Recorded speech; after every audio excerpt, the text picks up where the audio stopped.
Welcome everybody to What the Fuck as WTF for our patrons. It's a bonus material that we like to do, kind of behind the scenes, kind of in depth into the episodes that we just ran for this month, for a Fool's Quest campaign 1.5. As always, we have DM, who is ran by Tony. I'm Tony. It's true. No. And with us today we have Jesse, and you are playing who? I'm playing Elmer.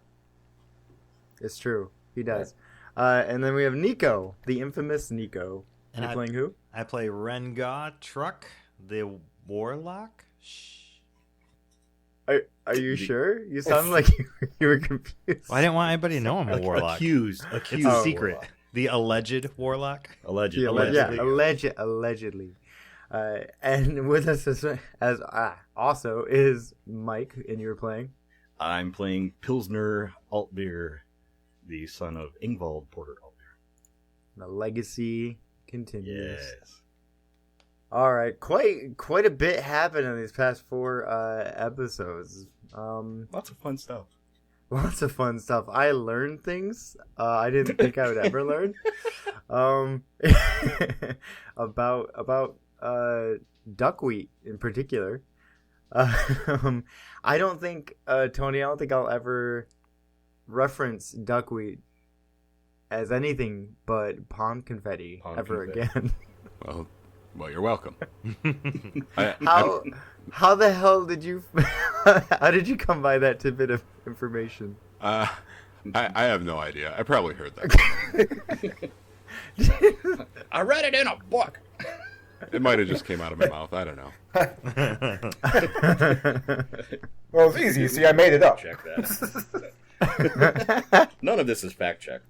It's true. I took it as your completely legitimate source. Like, you're a scholarly source, and I will die on this hill. Tony said it was duckweed. Yeah, that's what it is. It's the beard. I think it's actually duckweed with Nope. a W-E-E-D. But I'm not positive. It's what I misheard you say the first time. That's what it is. It's pond confetti.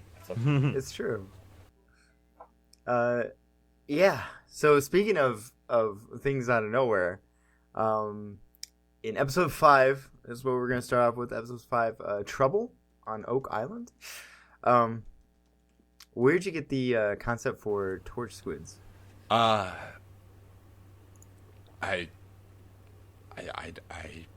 have no idea, honestly. I was at work one day, and I was at work, and it's slow there sometimes, and I have a lot of downtime, so I'll just think about D&D stuff, and I was working on random encounters or that kind of thing, and I wanted something that was mostly harmless, but only if handled right, and well, it ended up mostly harmless. Like explosive moths to the flame. Yeah.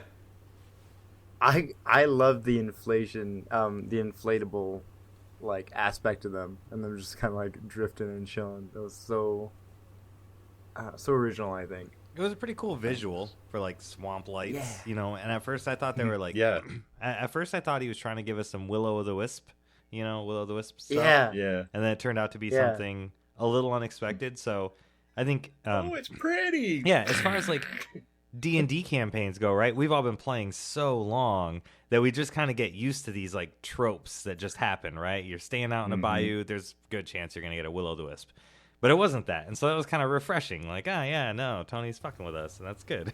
That's the other thing is, it's part of the fun part of being a DM is playing tricks on your players. Mm-hmm. Mm-hmm. You know what I mean? Yeah. Like I know something you don't know, and you can find it out, but are you gonna? And so it's nice to see the meta thinking pay off, because we all do that. But then it's also, I like to have stuff that can be dangerous, but it's not a fight. It shouldn't always be fights, that's boring. Yeah. I think you guys are doing a really great job of not necessarily fighting at every turn. Yeah. You guys are making it hella interesting as far as what you're gonna do next. Yeah. I mean, we've mostly avoided fights so far. For the Yeah. most part. Yeah. Yeah. Except for the crawdad jokes. I've avoided the fights we've been in. That's fair. That's fair. I'll be avoiding a fight mid-fight. I don't. Yeah, he'll just nope himself right in the middle of it. Mhm. Yep. Nico, you did the thing that I immediately like. My first thought was, what the hell is a group of squid called? Mhm. And you're like, yeah, I just Googled it. So that's what I was thinking. I'm like, man, after this, in a second, I'm gonna have to Google what a group of squid are called. And then all of a sudden, you're just like, I just Googled what a group is. It's a show. I Google so much stuff as a player. Like as a DM, you have zero time for that unless you're going to stop the whole Right. gameplay. But as Yeah. a player, like in Yeah, this, who stops the whole gameplay? That never happens. it's kind of nice to be able to do this, and I found myself doing it in Crown of the Oathbreaker too when we're streaming, and I'm like, nope, don't Google stuff. Pay attention to the stream. This is live. I can't edit. But yeah, no, that's a fun bit about being a player. Hell yeah. One of the things that I'm legitimately looking forward to is what kind of legends are gonna come from the strawman campsites. Mhm. Just Oh yeah. there's so many propped up, and then you have already like the spooky stories about the hag and the giants that are in the swamp, Mm-hmm. the crazy things that are happening, and then all of a sudden just these like kind of like a Wicker Man feel. Yeah. With- I want it to like evolve into some creepy Blair Witch type shit. That'd be Yeah. great. It's like That's You heard the exactly what it makes legends of me the think Truk? of. Is yeah, Blair Witch, yeah. yeah. Just people going out in the bayou and they run across one of these camps. Like, what the hell is this? So mine, those are just the swamp scarecrows. Keeps the hags away. It keeps the mosquitoes away. That Doesn't covered work on in giant mayonnaise. birds, though. The straw men are actually tiki torches. Can we talk about the audacity that Jesse has bringing in rationed mayonnaise? Right. Don't ever do that to me again. When I'm trying to enjoy a podcast, and then I have to think about what rationed mayonnaise is. Listen, You're disgusting. you can't just be giving that shit away all willy-nilly. All right? There have to be limits. We live in a society. Rationed mayonnaise. Rationed mayonnaise is apparently worse, though, than all you can eat. Well, he's a frugal goblin. I'm hitting retirement age. I don't know about you. This was the episode where Jesse, I think you rolled your first 0, right? Yeah, likely. So, have you ever gone negative at all, or is just like that's the lowest you've been? I think I actually hit -1 once. Yeah, I'm not. I don't normally have that big of negative swings, but I wanted to this time, specifically in the stats that they expect me to have, because I think it's a more fun character that way. Yeah, yeah. Negatives normally do make for a better, I don't know, character development, I think, and make them more interesting. We got It's been interesting. what's up?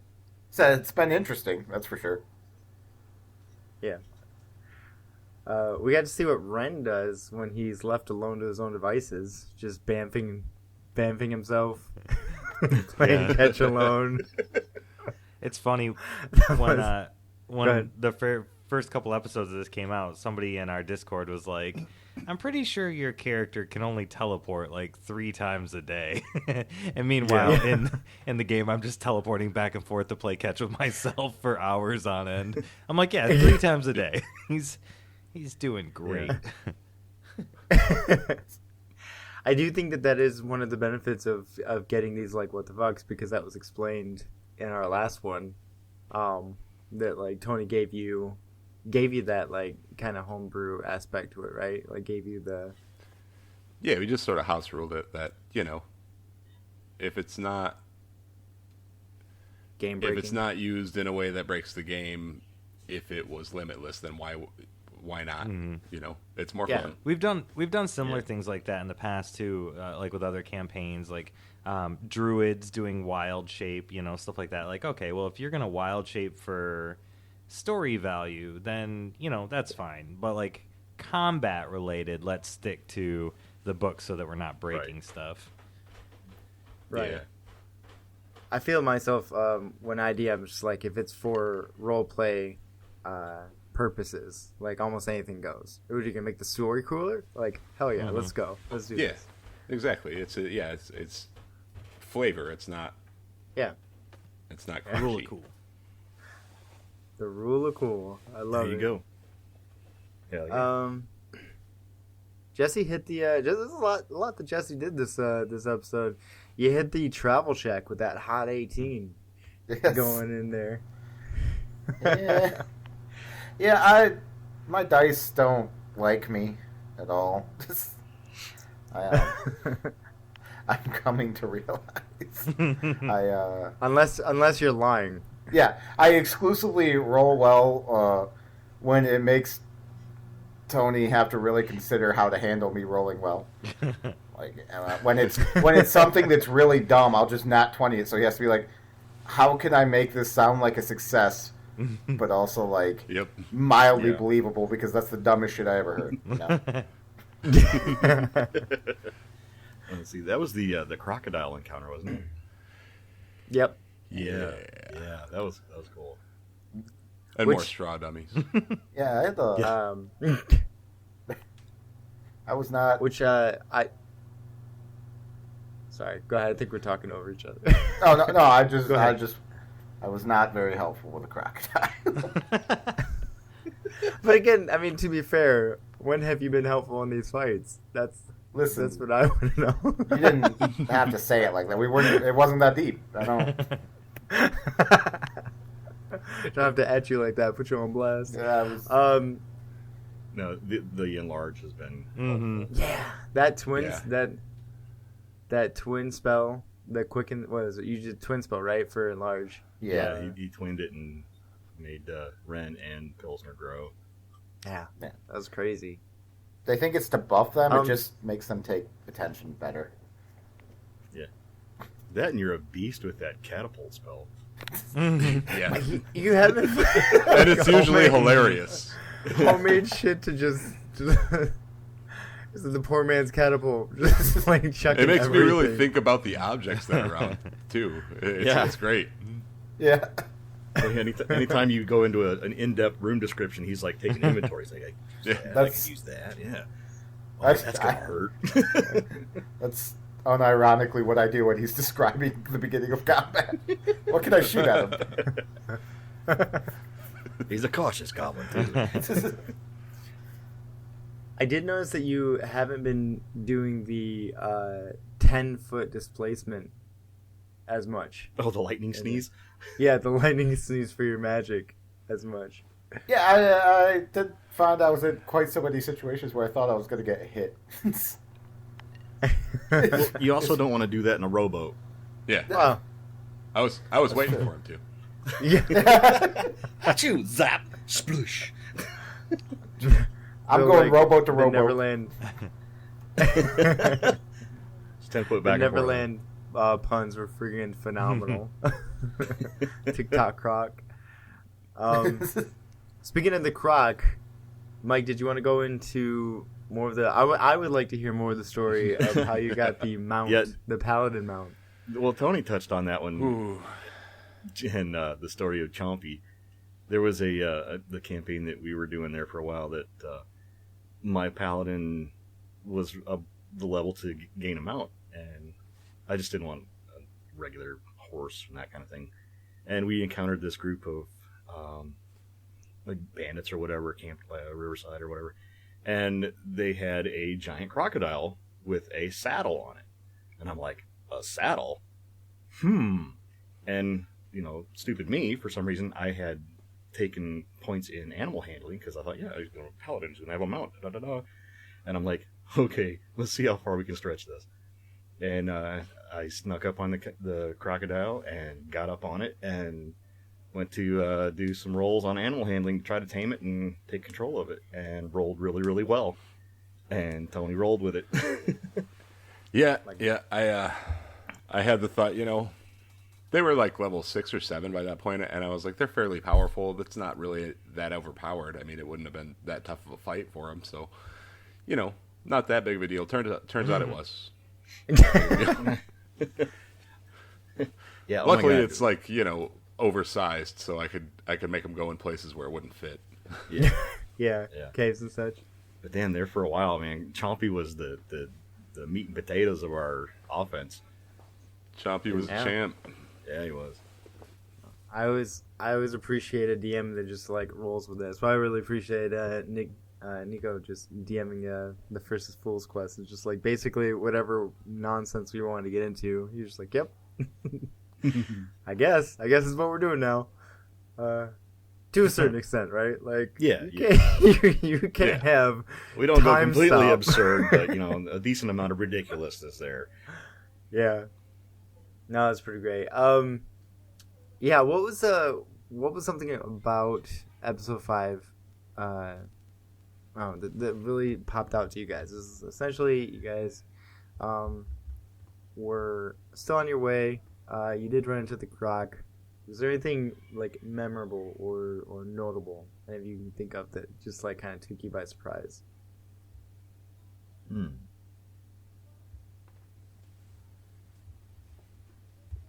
It's cool if it was the squids. I mean, that's kind of where I'm amazing. at. The squids were like the really cool thing for me in that. That it had such a cool visual.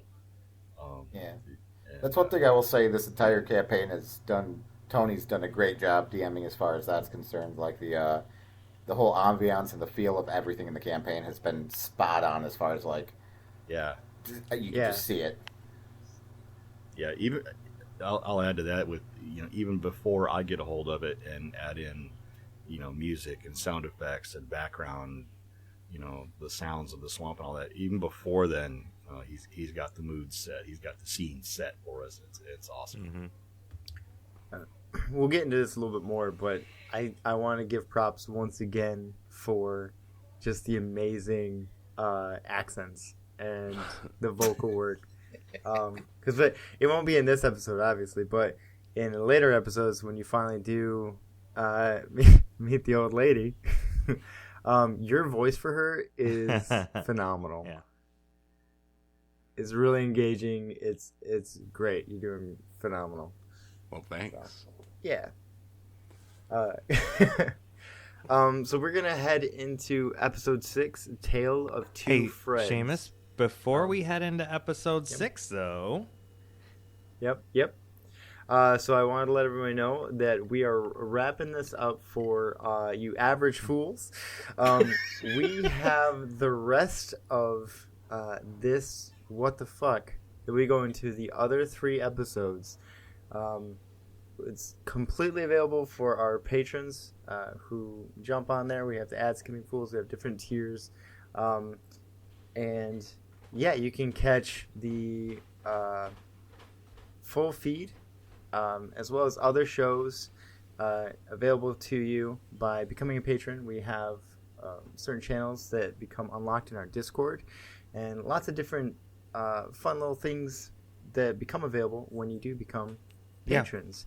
All of the shows have become ad-free, so everything under the Creative Typo Entertainment, which I know sounds like a big production company, but it's really just us and a couple of our friends that just merged our creative minds together. So all of our shows become ad-free, and then starting on January 1st, we're launching another story with Chris, who played Sir Thaddeus, Hobbs, and 8 million other characters, and Jess, who played Ada, and then our friend Alan, who's going to play another character. So that will be a Patreon-only story game world thing that we're doing. And, we're changing stuff up, looking at some new systems, stuff like that. So if you want to, check out a new story that's launching in just a few days, make sure to join our Patreon. Actually, depending on when this releases, it might be like the next day. Thanks for listening, and hopefully we'll see you at the rest of the episode. Bye. Ciao.